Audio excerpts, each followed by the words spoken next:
truck was damaged from a distance, but closer inspection led Gaines to find the charred remains of a currently unidentified man in the driver's seat, and a large bag filled with money roughly 30 feet away. Gaines says...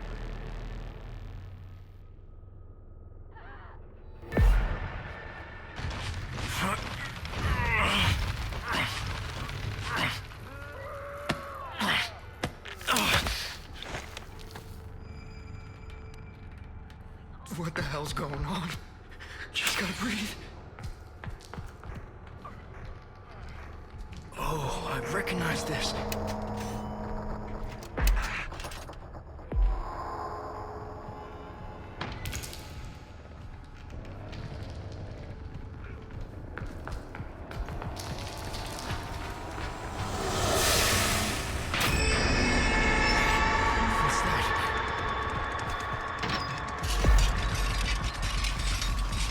Open those doors with this.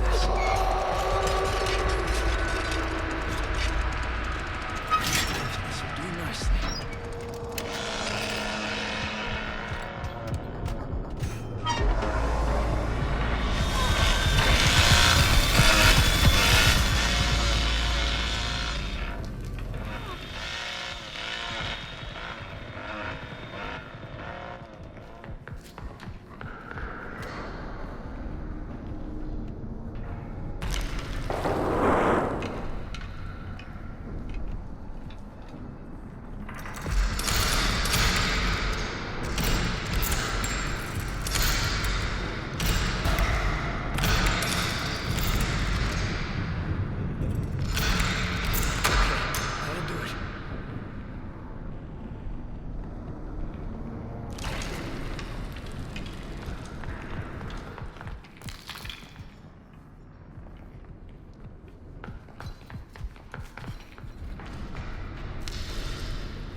God, something I can actually use.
They gotta be around here somewhere.